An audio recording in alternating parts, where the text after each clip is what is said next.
All right, welcome, welcome, welcome. I'm glad to see everybody. We're going to give it a minute or two here so that folks can sign on. But glad to see you today, and we look forward to getting going in just a few minutes.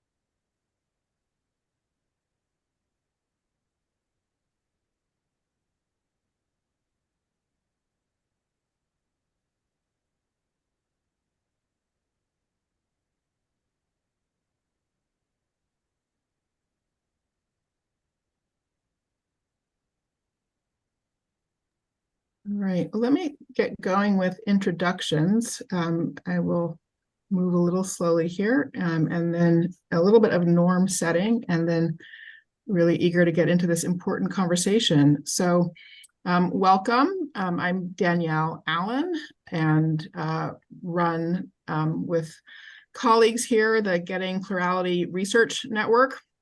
We focus on questions of how to govern emerging technology and how to deploy emerging technology for next generation governance. We focus on what we call plurality paradigm for tech development and policy development. This focuses on the potential of new technologies to support and affirm and augment the sort of multiplicity of kinds of human intelligence, and also to support the valuable potential of human pluralism to all kinds of dimensions of human well-being. The idea is that if we direct technology development in that direction, we can get a lot more good out of what's currently happening than might otherwise be the case.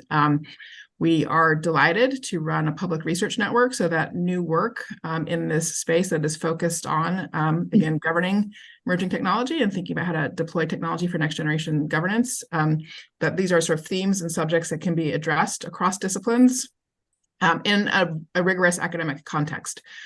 So today, it's really terrific to have with us as our primary presenter, Ganesh Sitaraman, who joins us from Vanderbilt, where he is the New York Alumni Chancellor's Chair in the law school. He is also the director of the Vanderbilt Policy Accelerator. He teaches and writes about constitutional law, the regulatory state, economic policy, democracy, and foreign affairs. For those of you who are in Cambridge, Mass. Today, his most recent book is called Why Flying is Miserable and How to Fix It. And he is giving a talk at, was it the Harvard bookstore you said? Or the Harvard bookstore. At 7 p.m.? Did I get that right? 7:30. 7:30 p.m. Okay, at least people won't be late now since I gave them. Anyway, 7:30 p.m. Terrific. And after Ganesh makes some opening remarks about his paper, which was pre-circulated, and so I hope everybody's had a chance to read it.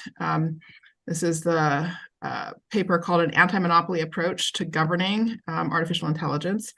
We'll have a brief response from Professor Jack Goldsmith. Professor Goldsmith, Jack is in Harvard Law School, where he's the learned hand professor of law. He's the author most recently of After Trump, Reconstructing the Presidency. And his various areas of expertise are many. They include presidential power, terrorism, national security, international law, and internet law.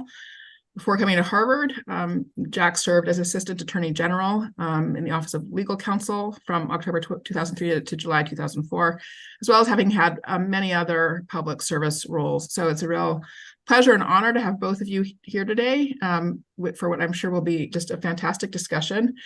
Our basic norms for participating is after the initial sort of back and forth between Ganesh and Jack, I'd ask everybody to use the reactions button at the bottom of your screen and the raise hand function to put yourself in the queue. If you have a comment that is short and directly pertains to the points, sort of right then under discussion, you can use the chat and put the kind of caret symbol into the chat like that to indicate that you have a two-finger comment, as we call it. And I'll try to get you into the queue so you can sort of directly comment on that small or sort of that immediate sort of topic under discussion. The goal here is, of course, productive discussion, advancing our collective understanding. So we also ask that everybody offer their contributions in a spirit of mutual respectfulness. We are here to make sure that we can engage with each other in ways that also establish our trustworthiness to one another.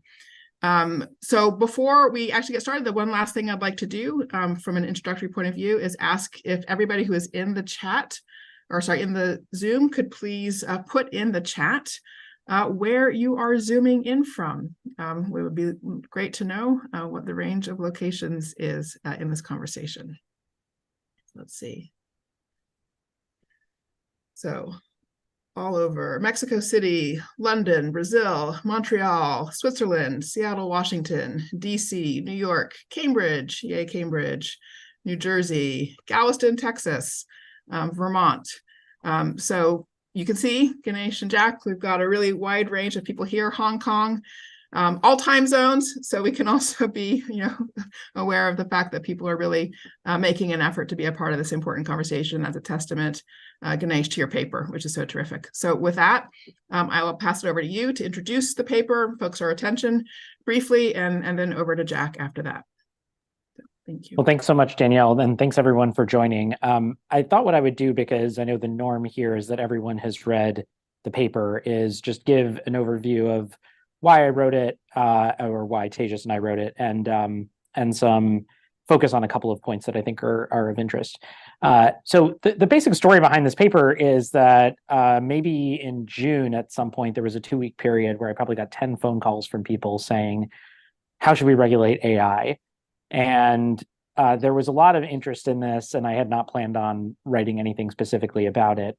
But the volume of interest all at once made me realize, okay, maybe I should have some thoughts about this that I can share with folks. And so at that point, had started thinking, what was so frustrating to me about the AI conversation was just how disparate it was. And I guess in some ways still is. There's a lot of discussion of bias and discrimination and apps, algorithms, machine learning, and there wasn't really a way, I thought, to kind of discipline our thinking about how to think about this from a policy perspective. And so what I wanted to do is offer something that was more of a framework that would allow everyone in the conversation to see a little bit about where they fit in to the conversation. And at the same time, to highlight a series of problems that I think have not gotten much attention at all in the debate over AI. And to, at the same time, also raise the salience of a variety of legal and policy tools that are, one could call, as we do in the paper, anti-monopoly tools, that are potentially useful for thinking about some of the problems that are not getting that much attention. So that was the genesis of the paper. And as you can see, our framework in the paper is really taking a industrial organization approach and thinking about the supply chain for an artificial intelligence app. So to be kind of brief about it, if you're using ChatGPT, that application operates on a foundation model run by OpenAI, which only has the ability to work because of massive compute power in the cloud. And the cloud only operates because there are these things called semiconductors, and those are manufactured and so on. So we have this chain, and as you work your way down that that kind of upside down pyramid, it turns out there are fewer and fewer players as you work your way down that pyramid. And I think this concentration in the AI tech stack is a real problem. And it's a problem for some obvious reasons, right? When we have monopolies, you have standard monopoly problems that anyone, in an Econ 101 class would also be willing to talk about: higher prices, reduced output, or low quality of service.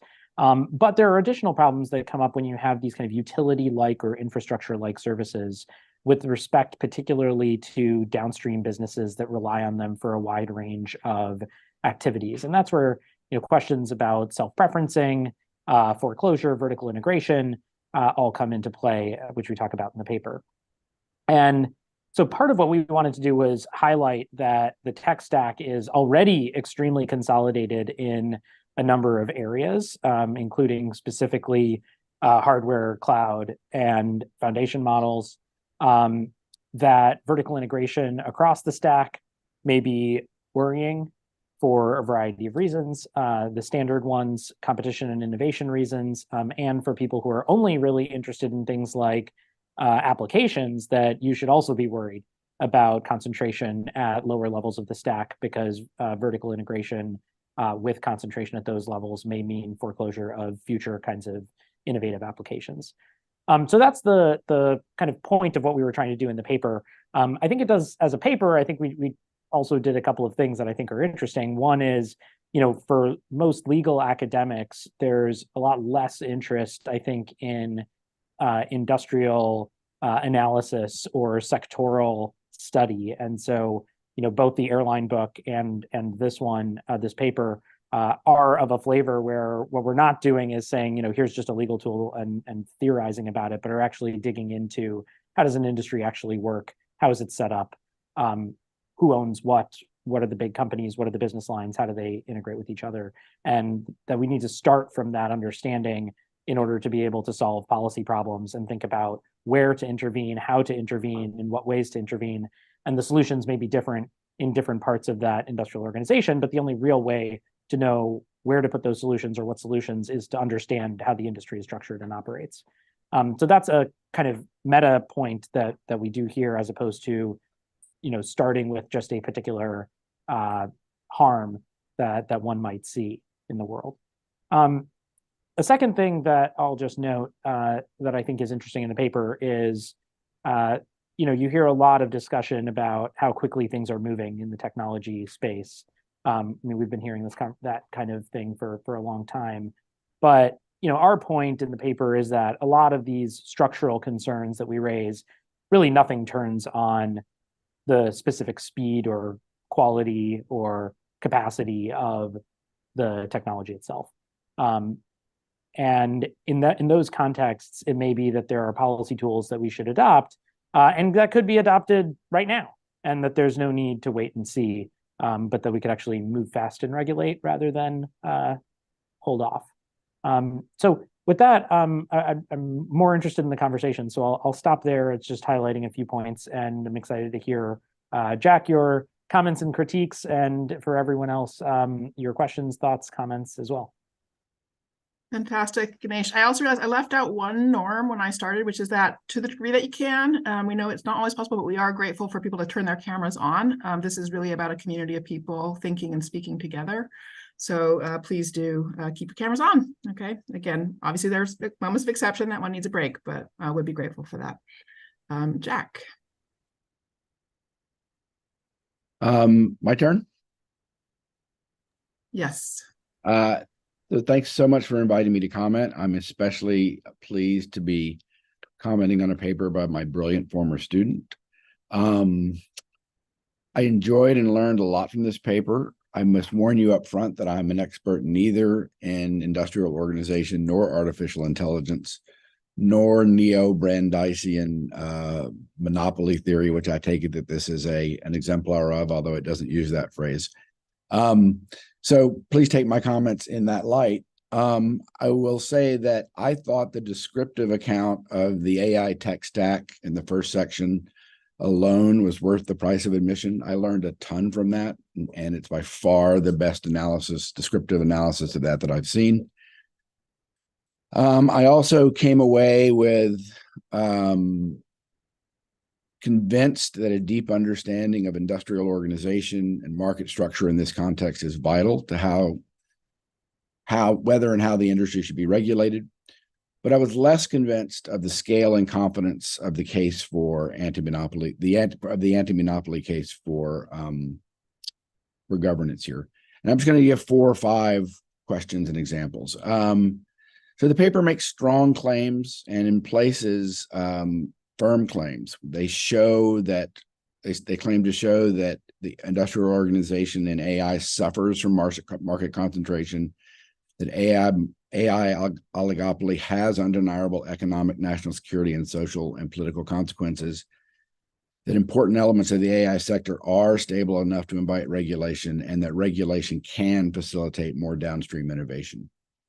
And just throughout the paper, I thought that the paper did not have the empirical and inferential competence to support some of those claims. In some places it did, in some places I thought not. But the paper is full of many, many, many dozens of potential consequences that might arise from various economic arrangements in the industry. Foundation model providers might raise the cost to downstream developers for model access. They might favor selected AI-biased applications. They might copy applications from competitors and incorporate them into their own offerings. And I counted many, many, many dozens of examples like this.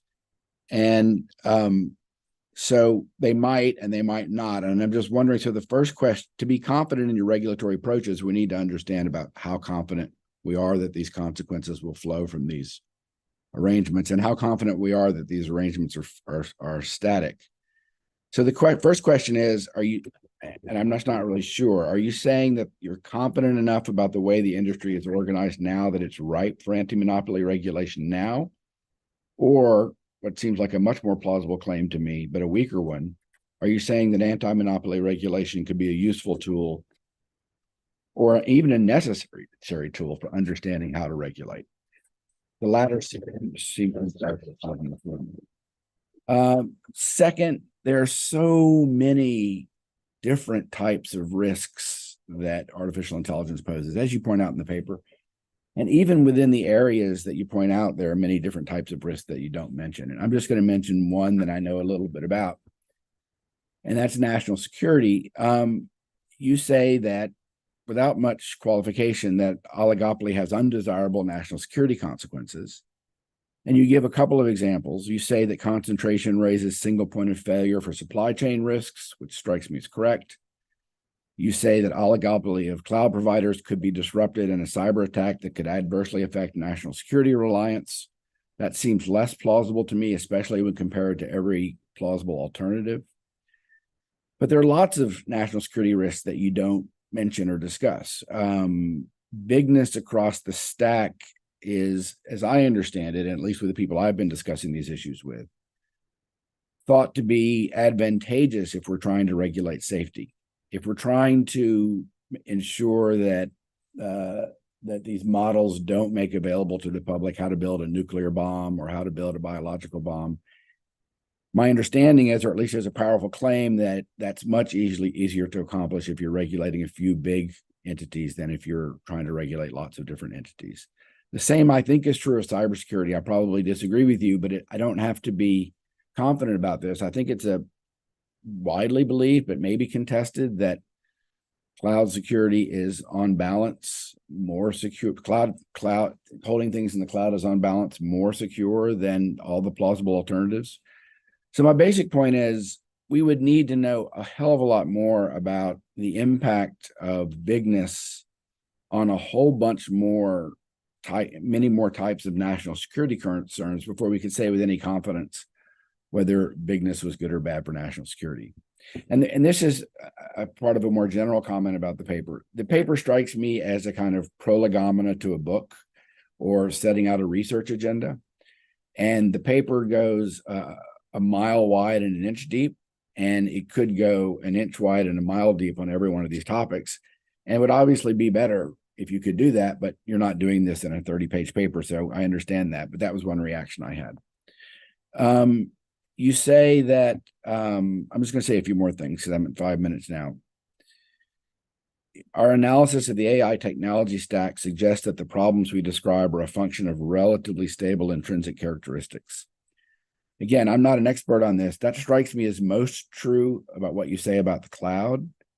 I found it less convincing for every other layer, even chips. And again, I'm not an expert on this, but everything I read says, hardware generally, I should say, says that we're about to see massive competition and proliferation of sources for various types of hardware.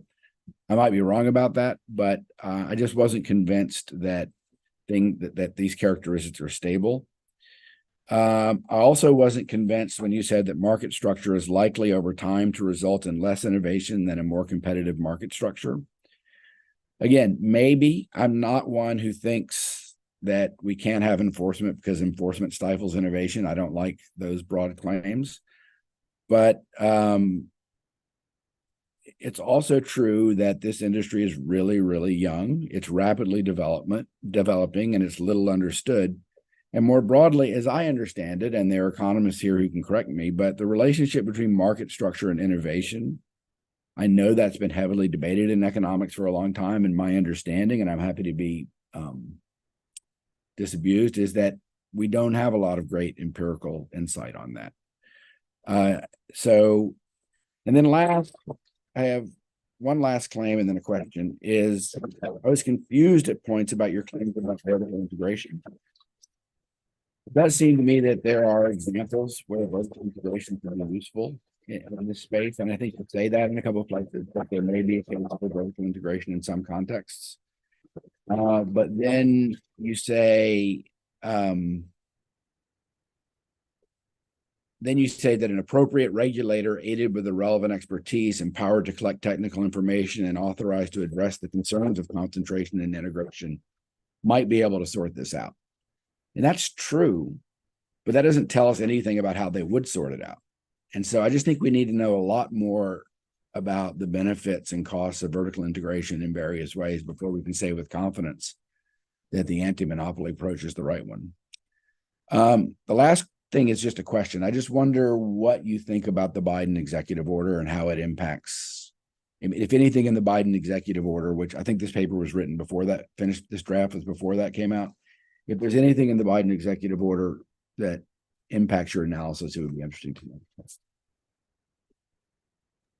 Great, thanks.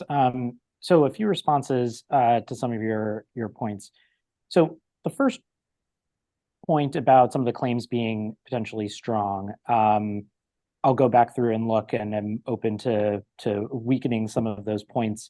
But what I will say is that for many of the policy suggestions, it doesn't matter in my mind. So this is actually an even stronger point, Jack, than the two that the kind of strong form and the weak form. I would say there's an even stronger point, which is, I don't think it makes a terrible difference whether we can show right now that there is a harm that exists, or even have to predict with confidence that it will exist. And I'll give you one example where it shouldn't make a difference either way. So non-discrimination rules. If you wanted to say that there's a rule that a cloud provider shouldn't be able to preference its own vertically integrated companies over other users who want cloud access, that's a non-discrimination rule that you could apply. My friends at Amazon Web Services tell me they don't discriminate against different users in the cloud. There are stories that I cite in the paper about companies alleging that they have been discriminated against. I think there's an interesting question here. If the companies say they don't discriminate, then there should be no problem having a non-discrimination rule. If they do discriminate, then maybe we should have a non-discrimination rule to stop them from doing so if we think that's an important value.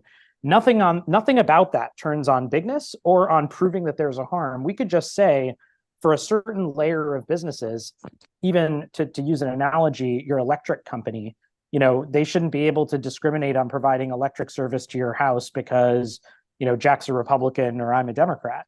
And we can say there should be a non-discrimination rule there. And it doesn't matter whether they've done it before or they haven't, whether we suspect they will or not, we can set that rule independent of that. So I think there are some of these rules where there's a normative argument for having them that is independent of actually showing that a harm exists.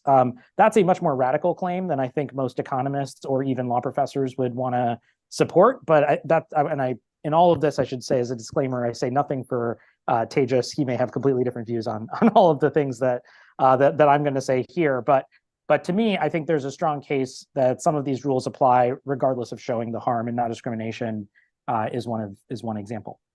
Second, on the bigness question, I agree on the point about safety, which is why we talk about entry restriction and licensing rules as one of the tools.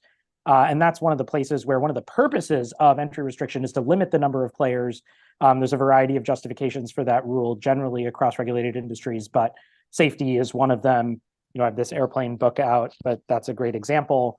You have to get a license from the Federal Aviation Administration to operate a plane company and fly around, and they make sure you meet a bunch of safety considerations. In addition, we also license all the pilots, and they have to meet a set of conditions. Again, we have safety concerns in mind for both of those sets of licensing regimes.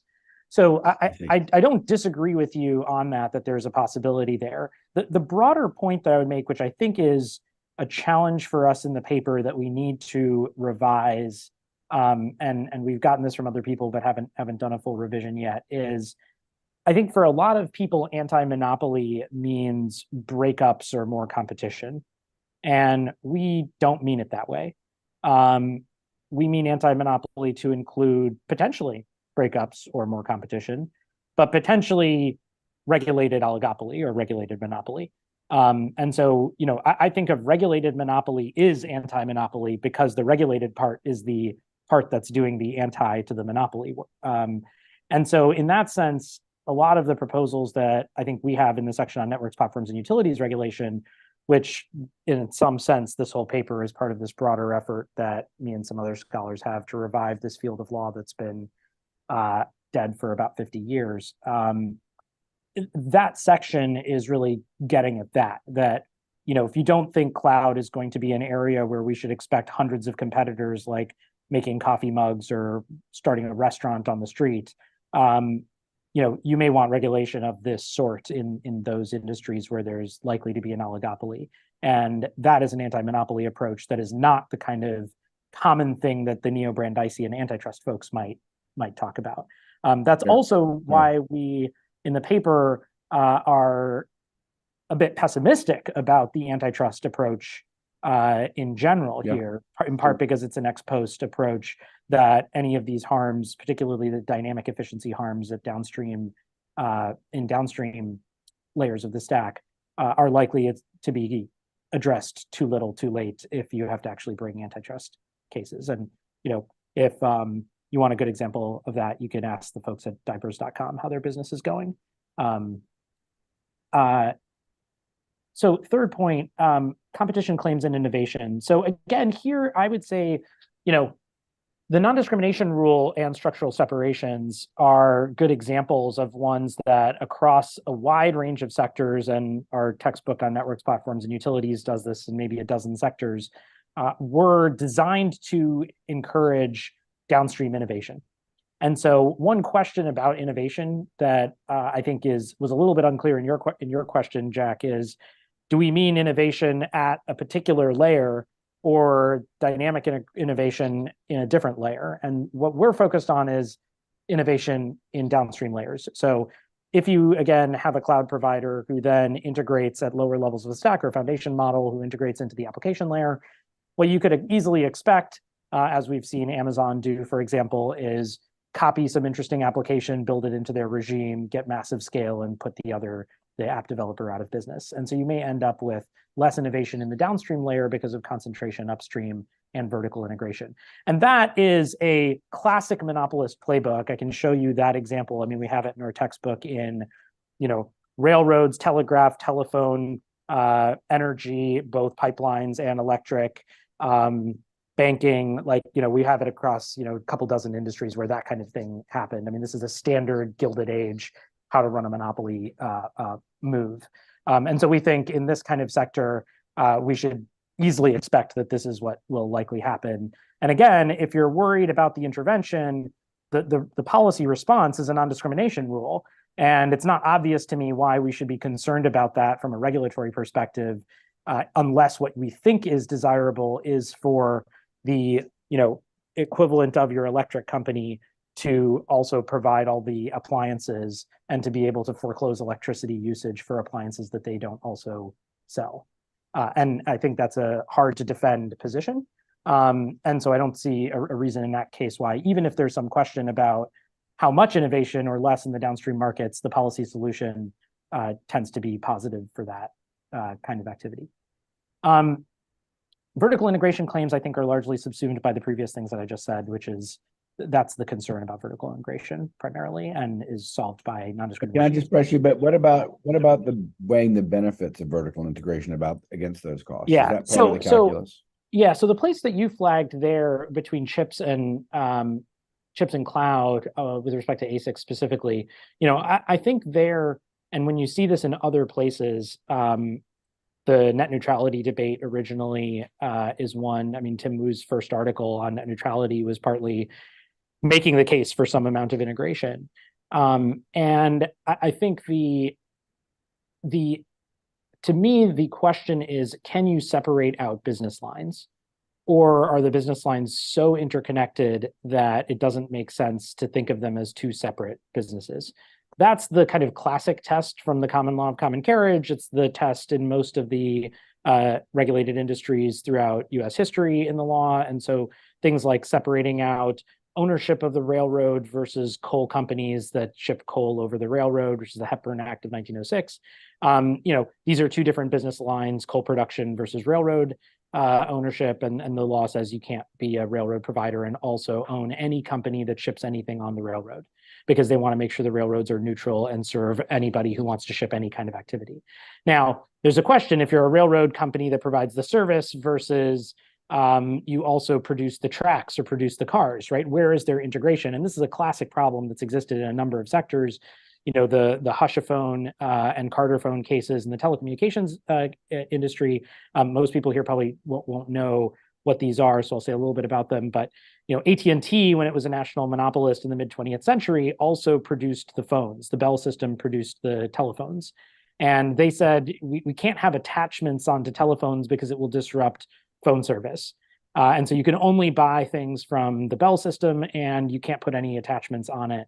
And the regulators looked at this and said, that's garbage. The operation of the phone system has really nothing to do with the hardware that is being used that you stick, up against your ear.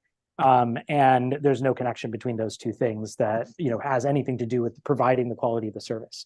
So to me, that's the real test here. That would be the standard, and the test is, are we talking about something that gets at the actual provision of the service? And that's, in fact, the same debate that Tim Wu was having in the early net neutrality, in the first net neutrality paper he did, broadband discrimination paper. Is this a technical thing that actually improves that? And there, I think in this mapping of the stack, the place that seems the thorniest is the potential for integration between chips and cloud, and having kind of specific chips that are optimized for specific services with respect to then cloud and maybe even models, but certainly cloud. And so that's where I think there's a technical question, but that feels very different to me than some of the other boundaries between layers. Finally, on the Biden EO, I will say the Biden administration has done a couple of documents that engage with some of the work that we have here. The EO in, I think it's section 2, has a sentence about concerns about competition and concentration, and notes cloud storage specifically in that context, but talks about it up and down the stack. The OMB document, which got a lot less attention, but OMB, the day after the EO came out, released I think 22-page or 23-page document issuing guidance to agencies in thinking about AI. And page 21 of that includes 2 paragraphs that are all about competition and anti-monopoly policy, including flagging many of the issues we talk about and self-preferencing specifically. So, both of those documents do have a point here. Do I think that it goes that they've made progress or not?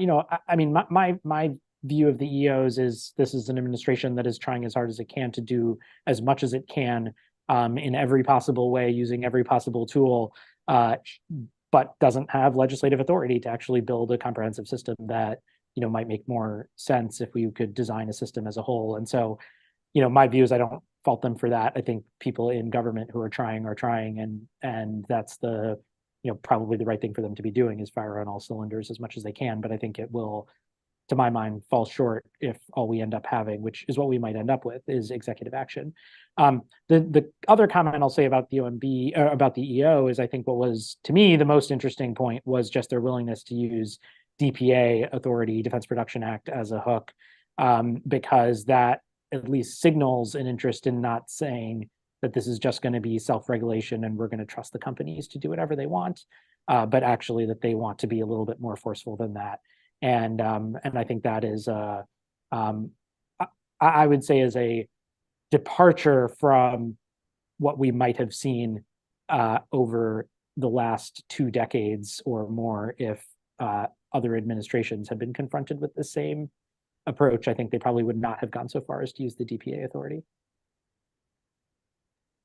Perfect. I agree with that.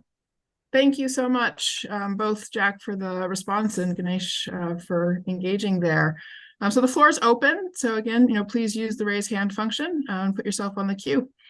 Giovanna, and please just share where you are from, again, if you don't mind, before you share your question, okay? Yeah, sure. I'm Giovanna Massarotto from the University of Pennsylvania. So my field of expertise is antitrust with concentration on technology. So I found this paper very interesting, informative. And my questions are related to your suggestion of reviving regulatory forms such as public utility. And I would be interested in knowing, why do you think that public utility could be a potential solution to tackle the issues that you raise in your paper in the context of AI? Because it was truly the reason why lost attraction. Public utility is mainly because it turned out to be inefficient. We have empirical studies that showed that it didn't really work so well in many industries. So this is why we had the deregulation of many industries. So my question is, okay, why should public utility work in this context where we have a technology that is changing over days, and so it's so fast moving? And why do you think the solution can be found in public utility? My second question is related to your point about how important is to tackle bias in AI. So most AI models are very good, to make predictions, but they are very bad in telling us how they got certain results. So how do we tackle bias if we cannot understand whether there is bias in the first place? So this is another question that I had for you. And finally, I was interested in understanding how you define the market, because you are speaking about market structure. So what are your criteria to define markets in AI and to work on the market structure of AI, of this AI industry? So thank you so much. Danielle, do we do this where I respond, or do we take multiple? And how does the conversation work? Yeah, just go ahead and respond person by person. At a certain point, as with time, I will get to a point where I sort of bundle a bunch of questions, like the last sort of set of questions. So for now, you can take them one by one. Also, if folks ask multiple questions, you don't have to answer all of them. You can sort of select what your top priority question is to answer, just so we can make sure that we hear questions from others as well. Okay.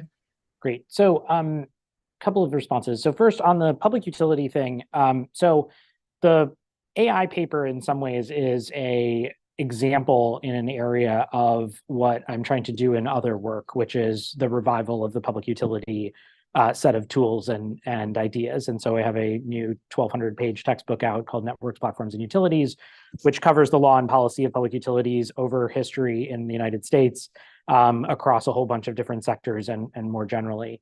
And I think what we have found in doing the work for that is that there is an essential moment now to actually revise many of the studies from especially 40 or 50 years ago that were a mix of somewhat ideologically tinted and motivated and just wrong in terms of how they criticized the system of regulated industries and public utilities in the United States.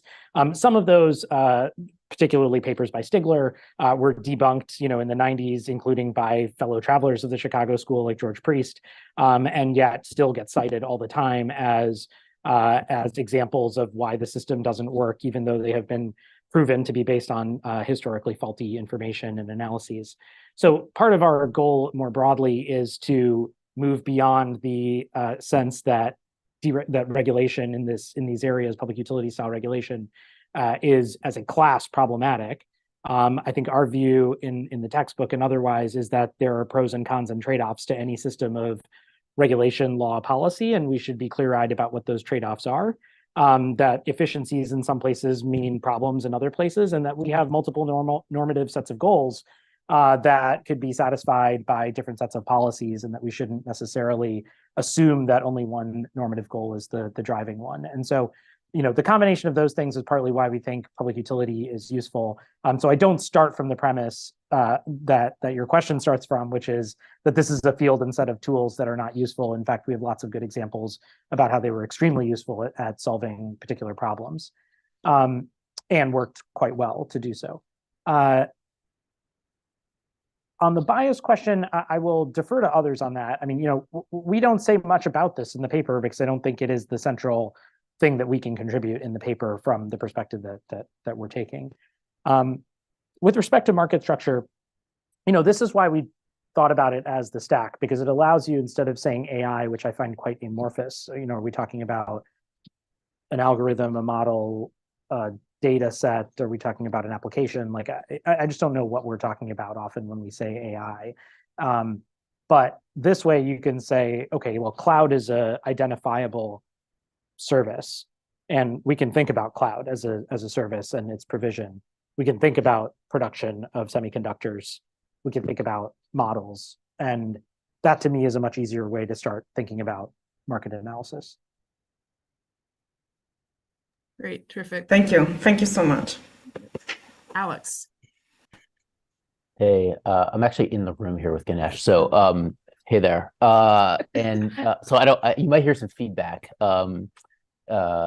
real quick. But so first of all, thanks for a phenomenal presentation and a really incisive and thoughtful paper. I'm a senior fellow at the Ash Center here with Danielle and many others, and part of the Getting Plurality Network, and mainly a former policymaker on national security and domestic issues. And so I wanted to put on my policymaker hat and ask, building on the sort of the thoughtfulness of the paper, and I think some of the very practical ideas, to get even more practical and ask sort of specifically how and who would do the things that you're advocating in the anti-monopoly approach. Are we talking like FCC, FTC? Where do we need any statute? Where are there existing authorities in other laws that might be useful? Like the DPA or other statutes. How can the U.S. government use procurement power? And sort of like, what are the specific tools that could be used to do the things that you're advocating, which I found to be very persuasive. The other thing I was going to say is I very much agree that I think the administration sees this as a market shaping, an industrial organization shaping moment. And so the more that folks who are in positions of power have the practical tools at their disposal to do the things, I think the better condition we will be in to shape the market. And then finally, I was just going to also ask, as part of just a sort of review of the paper, where are the sort of downsides or shortcomings of the anti-monopoly approach that you're advocating? Where do you sort of see some of the gaps or some of the sort of the problems that we would want to wrestle with from a sort of a merit and a detriment perspective? Great, thanks, Alex. So a few tools, and let me walk through different institutional players and what tools I think they have. So first, Congress. Congress could obviously do any of the things that are in the paper. And so that's the easiest answer. Legislation would be able to address all of the things that we propose. Second, the Federal Trade Commission. So they have already in the cloud space had a request for information this summer. And I suspect that means they are looking into cloud and its role and potential, questions about anti-competitive behavior among cloud providers. The challenge for the FTC is that they have to bring an antitrust case if they're bringing something, and that means meeting certain standards that are internal to what antitrust law currently says. So, it is possible that things like structural separations, non-discrimination rules could be imposed as a remedy in an antitrust case. That is a remedy that's been used in many situations. But if you had to ask me, I'm not sure that the FTC would be able to win such a case now, absent having lots of evidence. I mean, they're currently suing Amazon. We'll see how that goes. DOJ has a suit against Google. We'll see how that goes. So there's a lot in the works here. The FCC does also have rulemaking authority. They have a rule on non-competes that's currently outstanding. It'll be interesting to see if, I'm sure it'll get challenged immediately. It'll go to the Supreme Court probably, and then we'll see if the FTC still has rulemaking authority after that. But to me, if they do end up having rulemaking authority under the current court, and they do under existing laws, circuit court opinion from the 1970s, but I think everyone thinks that it's unclear what the court today would do with that. And so if they do have authority, then I think you could see them, issuing notice and comment rulemakings to address some of these issues that way. That would be a possible avenue for them. If you're the president, the executive branch, not one of the independent agencies, I think procurement, as you flagged, is one of the potential avenues for addressing some of these issues. The OMB document that I mentioned does point at this a little bit, but I think probably the kind of main ways are thinking about, multi-cloud strategies, which some people have discussed and proposed. Congresswoman Anna Eshoo has a bill, I think, on this issue as well. Thinking about imposing obligations like potentially non-discrimination rules as a condition on contracts. And, to the extent that can be done just through the normal contracting process, like there are other conditions in contracts, that could be a possibility. The public option arguments that we make in the book, the administration is doing a pilot program of the NARE, the, I think, quite poorly named National AI Research Resource, which is very difficult to say 3 times fast. That, though, is not actually a real public option in the sense that we talk about in the book, because it's most likely just going to be contracting. We do have public supercomputers. The Energy Department has these things. The Create AI Act is unclear about whether that will be whether the NARE would be truly public or would contract with private cloud providers. So I think they're most likely it's Congress, but the Energy Department currently has some capacity, but I don't think it's on the scale that anyone is thinking about. So those are some of the ways I think that policymakers could do this. But our view in the paper is that this is really where Congress needs to be thinking and focused, in part because ex-ante rules that are statutory are both more durable than regulations. And for the reasons we discussed in the paper, we think antitrust enforcement is unlikely to be a timely and successful approach. Thank you. Glenn. Thank you. Hey, Ganesh. Thanks so much for a great paper. I shared a lot of perspective with Jack, so I'm mostly going to try to avoid duplicating it too much, but might do so. I thought it was a great overview. It was kind of like Atlas of AI for policy, which was awesome. And one thing I have that Jack didn't quite share is I actually really strongly appreciate your overall perspective of reviving and modernizing public option and utility theory. I think that's great stuff. And also the cooperatives, which I think is super valuable. On the downside, and this comes a little bit from the industry perspective, there's like this massive conversation in the industry about decentralization. And it touches policy stuff, it touches technology stuff, it's just like the thing that is 30-40% of the conversation in tech. And it doesn't get too reflected here. Like there's little bits that go into it. And I just think that's unfortunate, because if to the extent you can kind of work with the trends in the industry or work with the big things going on in the tech world, you're going to have, I think, more impact than if you just purely view it as like, here comes the government to do something,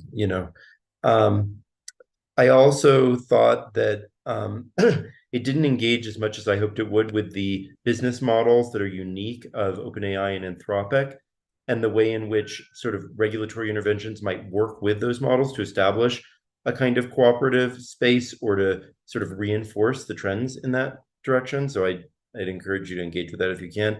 Another thing it doesn't engage with that I think is very important is the digital public infrastructure conversation, which is a huge thing, especially in India, Taiwan, Estonia, to some extent Europe.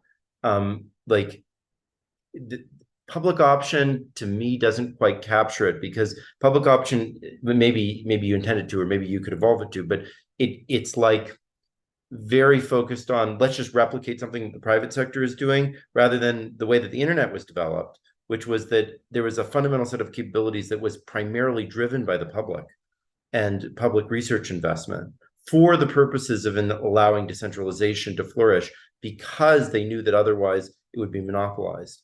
And anyway, I just, and that's very much what's motivating India and many of these other things. So love to see engagement with that.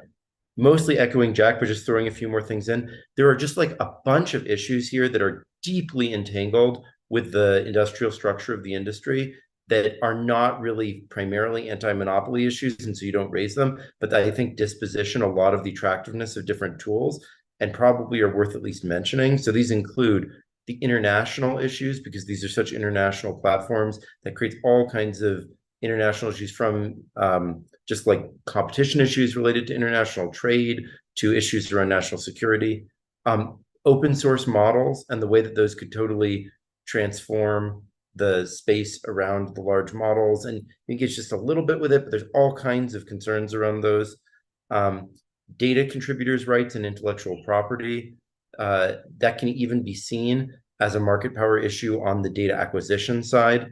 As you know, Suresh Naidu and Eric Posner and I have written about, liability and judgment proofness. So there's so many potential risks of these models. Again, if you end up with a very fragmented space with various kinds of things where liability could sort of slip away, that could be a real problem. And the last thing I'd just say is, I think you overstate the novelty just a little bit in certain places in the paper. You know, there's this paper by, well, first of all, there's a huge literature on data cooperatives and so forth. Nathan Schneider, Trevor Schultz, et cetera, and platform cooperatives and so forth that are thinking in that direction, and that I hope you can sort of draw on and amplify.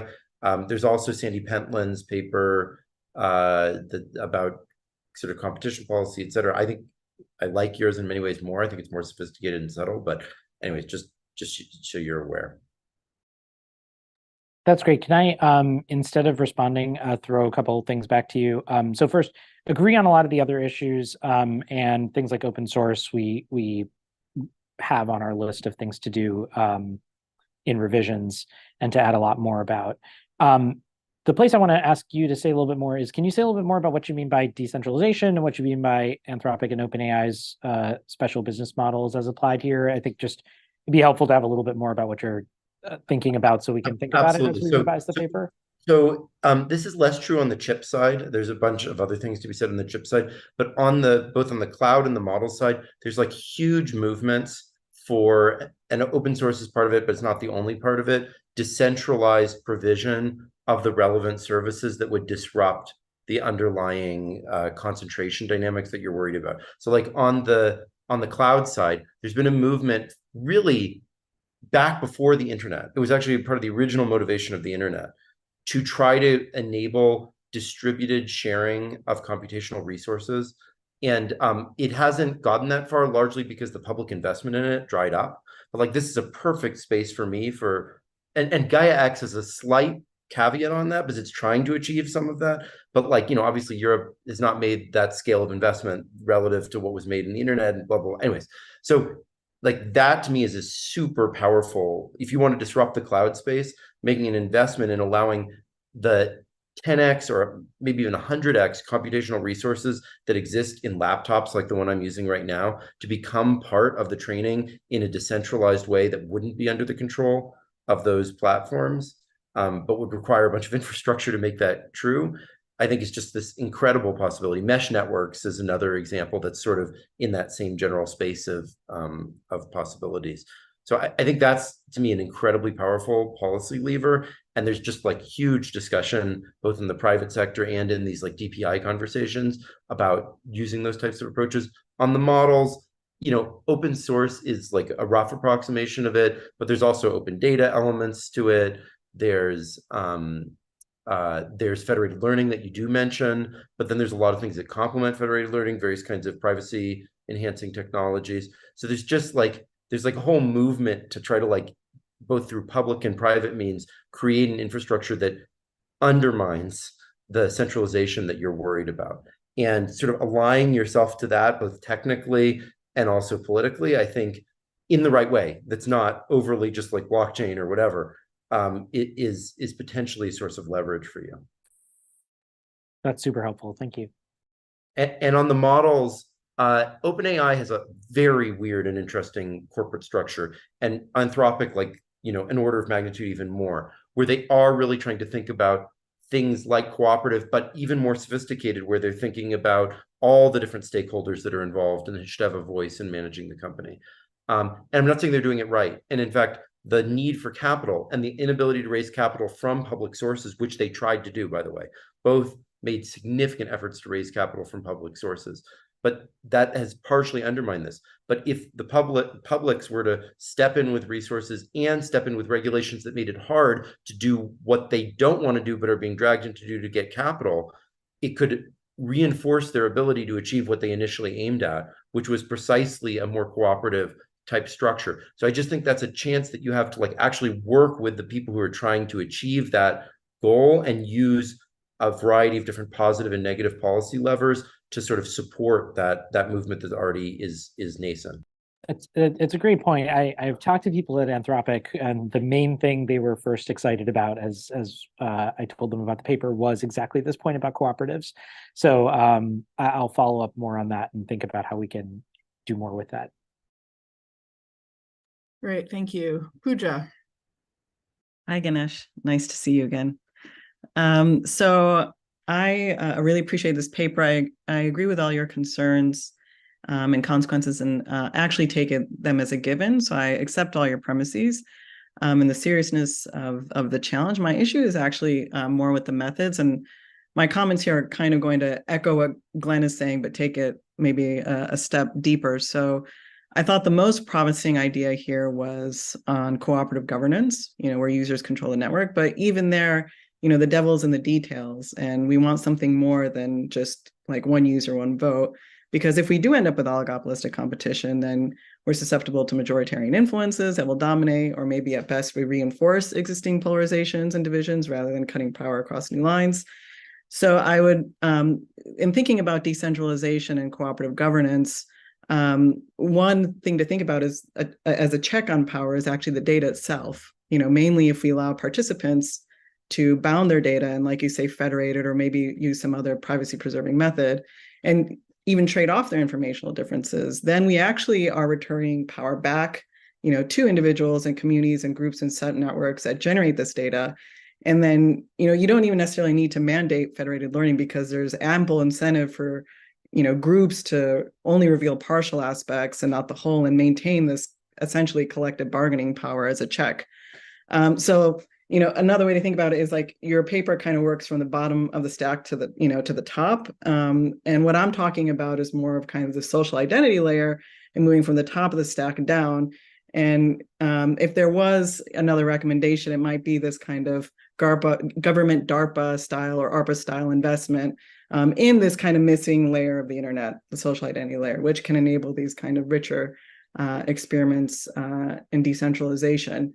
And I think this is actually really important, going back to this governance problem, because it enables us a more robust kind of checks and balances, or, you know, alignment beyond kind of just biologically unique individuals, but also across informationally diverse individuals. And this is important for broad-based consensus and more robust forms of, you know, regulation that will check faction majoritarianism. So I would add that to your recommendations. I think the least promising proposal I saw were these structural separations. And I'm kind of suspicious of them because, you know, there's always this underlying ownership structure to these different layers. And it reminds me of actually Glenn and Eric's work on airline industries, which you actually cited as a positive example, I recall, where basically you have, you know, index funds that own every airline or every, you know, across an industry. And even though they're not intentionally colluding, they actually are accidentally colluding, and they act as a single monopolistic pressure that, you know, increases prices, but reduces R&D and wages. So I'm less optimistic about that. And I don't see how AI would be any different there, probably worse. to your points on the powerful forces of vertical integration here. And so, yeah, I think acknowledging that there are these kind of hidden forms of collusion, and again, this ties back to my point about maybe introducing the social identity layer as being a corrective to that. Other small comments, I actually not. I'm going to interrupt you, actually. I'm sorry, but just because of time, there's so much of hands up. That was a lot. So if you don't mind, I'm going to ask you to hold off for further comments and let Ganesh respond to that. But thank you, Pooja. So I'll just say a couple of things. One, on the airline point, we don't think it's a good thing. We think it's a bad thing. So agree with Glenn Posner and others on common ownership in these industries. Historically, structural separations in airlines and in other sectors included not just separation of business lines, but also a provision that no one could own the airline and also own any aspect of any other part of anything in the aviation or aeronautics industry. So the prohibition was extremely broad in order to prevent exactly this kind of thing. And it was only airline deregulation that allowed for that to open back up again. So that's one point there. In terms of the data point, I think this is right. I mean, it's a limitation of the paper. To Jack's point, like this could be a book, but we don't go into the data layer very much here. We do have a brief mention of a kind of data public option, but I think you could read into that a whole bunch of other possible things we could do with data. But admittedly, we have a limited amount there.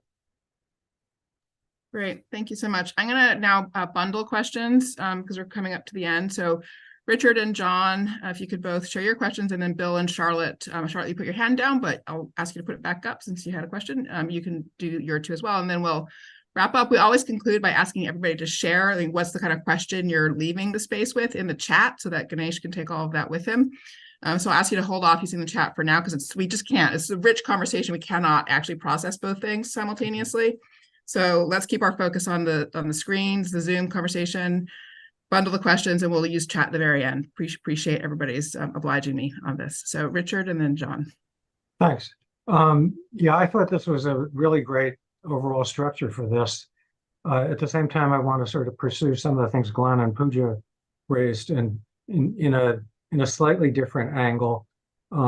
There's AI to AI cooperation and negotiation as an anti-monopoly issue, and the particular angle that I see interesting is I've been focused on social media, where middleware is sort of a strategy for giving users control over their social media feeds and sort of unbundling a portion of what the monopolistic or oligopolistic social media companies are doing. And it seems to me with AIs, you basically can have the idea of have your agent call my agent, and that users should have AI agents that interact with business and government AI systems rather than relying on them to make everything in a form that they're comfortable with, and they're stuck with no compute power and no AI power to level the playing field. And this sort of builds on data cooperatives, the early ideas for infomediaries in commercial relationships. And there are ways to put this into regulation in the social media world. It's sort of beginning to appear at some level in the Access Act from the Senate, which provides for a delegatability provision that says that software services can be user agents working with doing anything that a user can do with their social media account. And there's also some of that in the DMA, and there's actually more in a New York State Senate bill that's providing for delegation of user agent functions. So I don't think there's been much in the way of AI doing that yet, but it seems like a direction that's bound to happen and has huge value. And so enabling legislation seems like an important capability. John. I just wanted to add to the chorus to say thank you, Ganesh. I think this is a wonderful foundation for thinking about these issues, and bringing the anti-monopoly conversation to AI seems really, really important. So tremendously excited to read this and to think about it more. My question is about sort of the place where I tend to think of AI as special in the stack of things that you describe is in the relationship between the pools or warehouses of information that the large language models draw upon, and then the actual building of those models. So that then you have these large language models that can get tailored by people downstream in relatively straightforward, easy ways. But the building of these databases of information and the pre-structuring of them, and then the actual sort of building of the ways in which the algorithms chew through them associationally, however they do it, to create better or worse for whatever task you're interested in outcomes. That's where a lot of the people who I talk to about AI are sort of focused both on. That's where the sort of quantum leaps could come in terms of like actually making these things more intelligent, more able to give us what we want, and where some of the biggest worries about security concerns lie. And it's a place where, when I think about it in relationship to anti-monopoly and our desires for innovation, my intuitions run in different directions. So on the one hand, you might think that if we just like made it so that all of the pools had to be open to anybody who wanted to be combing through them with whatever algorithms, well, that kind of diversity of perspectives would lead to better innovation. But then there's also the potential perverse incentive on those who are building the pools, right? To not build the pools with enough structure or enough information. And I'm wondering if you know of empirical data that's good on this, or if you have a sense of what kinds of questions we need to be asking of scholars and of the tech sector and potentially government to be opening up information. Because if it's the case that you could create a sort of a public conduit that just takes everything, and that's not creating negative incentives or dynamics elsewhere in the chain for developing the new large language models, you're in a very different place than where if in opening it up, you are creating a sort of a desert of information for the models to be drawing on. So if you have thoughts about where to look there, I'd love it. But again, I think this is tremendous, and thank you. Great. So Ganesh, you could pick out of that, like what to respond to in a targeted way, if you don't mind. Should we take the last two comments also, and then Sure, let's do that. Okay, Bill, and then Charlotte. Hi, thank you very much.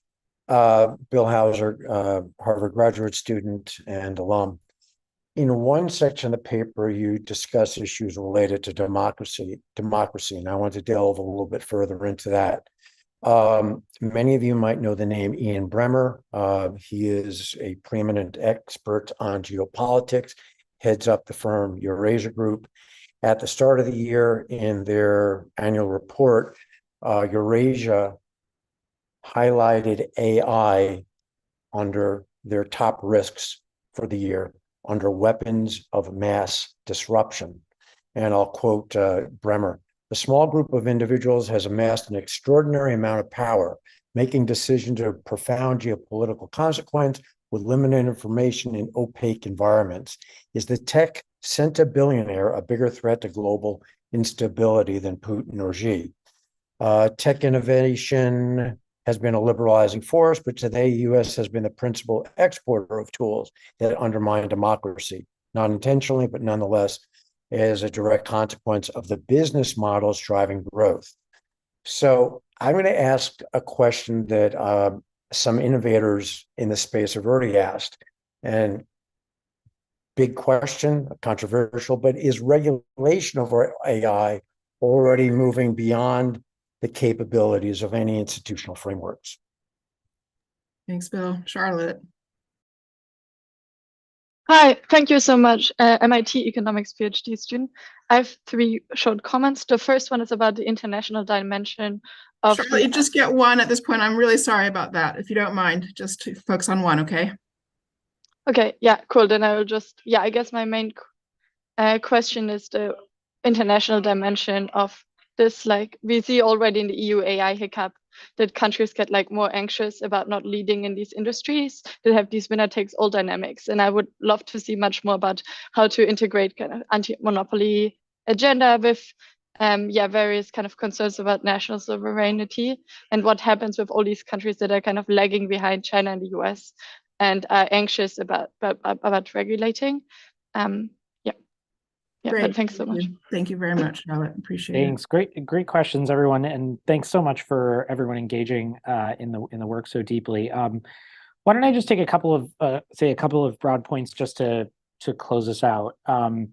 So on the international, well, let me take John's sister Nina's question first. So, I think, John, the question that you flag, the trade-offs between, in a way, you could say open and closed systems or access and restriction, are fundamental normative questions about risk preferences that we need to think about. That I think there's only a portion of that maybe turns on technological questions, and maybe Glenn or others who work deeply in the technology would say there's more that we could do to turn on technology questions, design specifications of certain types of things that might enable us to find a middle path. But I do think there's just a question of, to go back to more terrestrial or easier examples, do you want someone to be able to, do you want open access to running nuclear power plants or not? We have made the choice to say, no, we want very restricted access to running nuclear power plants. There's a set of trade-offs that we're making in doing that. There's a set of trade-offs here too. And, driver's licenses, should you have to take a test beforehand? Major barrier to entry to actually driving is you have to take a test and get a license. It's pretty easy to pass it, but you still have to do it, and you have to learn, and you have to do all this stuff in the process. Do we want to erect barriers to entry to address the downside risks in these cases? If you've read your James C. Scott, right, there's a seeing like a state kind of question here too. Like, what is the legibility of the state's ability to, can the state actually look at what is happening in these areas? And should the state be able to do that, right? A set of normative questions there too that I think are important. So, I don't have an answer to that. I don't think our approach has an answer to that, because I think the question is like, there's fundamental normative disagreements that are going to exist on some of those questions. And I think you could go in different directions on those questions. On the international questions, because it's come up in a number of different ways, I think to address it kind of from Charlotte's premise, when you have these winner-take-all dynamics, I think it means that you need more public policy interest in how to govern the sector, because otherwise you end up with no choice dominance, and particularly in utility-like sectors that are inputs to many downstream kinds of activities, what you end up with is massive agglomerations of power that in many ways can influence government too. And at time too, it's very difficult to actually undertake any policy changes because the political ecosystem has changed and you can't actually confront the powerful actors in those situations successfully as elected officials or regulators. And so to me, there's a real need for that. Now, how does that intersect with the international set of questions? In other work that I've done, and we haven't talked much about it here, one of the things I talk about is how for these kinds of services in a large number of regulated industries, utility-like sectors, the United States has always had foreign ownership restrictions to require that in a whole bunch of areas, banking, radio stations, airlines, that you can't have foreign ownership of the companies that are involved in providing these basic infrastructural goods. And there's an argument that in foreign countries, that same kind of thing is also, probably the right strategy for the same sets of reasons, which is not just protectionist or domestic job provision, but also national security oriented and resilience and reliability in a crisis where you don't want to be dependent on a foreign actor's provision of a basic necessity for your economy to operate. And so, I think that there is an argument that if you're Europeans, there's a strong case to be made for at the lower levels of the stack, finding ways to ensure domestic provision or regional provision or friend-shoring supply chain kind of provision, something that feels more secure, that you have that foundation upon which you can build all of the kinds of competitive sectors that are not winner-take-all, like applications, is unlikely, I think, to become a winner-take-all business or layer. And so I think I would suspect you could see that kind of thing. The alternative would be, the United States companies provide these services, and in Europe you get things like non-discrimination rules, structural separations, and other things that are more intrusive, market regulation that are about structuring and shaping how markets operate. And then if you had that, it would maybe allow you some of the security that you need to have investments where you're not going to just lose access to the essential inputs in a crisis. I think that is, questionable from a national security perspective. If you look in the banking context, for example, of how the weaponization of the SWIFT system has operated. If you're a foreign country, if you're in the United States, it's great. It works well. It's a mechanism of projecting power and shaping outcomes around the world. If you're a foreign country, maybe you don't want to be shaped in that way. And so you can easily imagine that being a direction that this goes over time. So it wouldn't surprise me if what we see is further kind of global fragmentation, particularly in the lower layers of the stack for these reasons.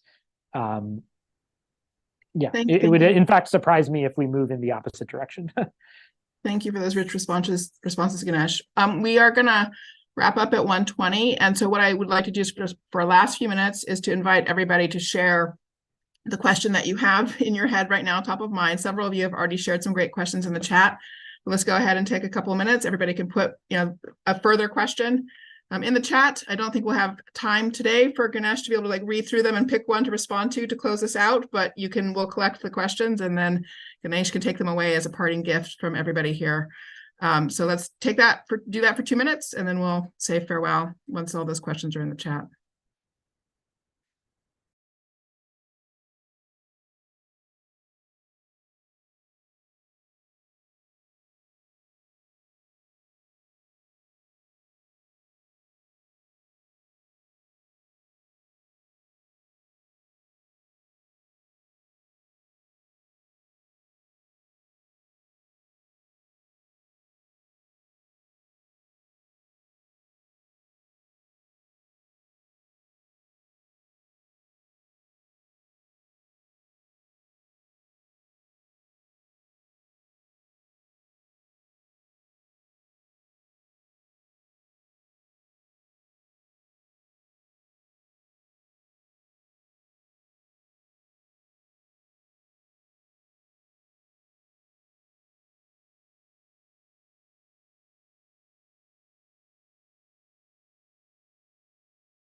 Okay.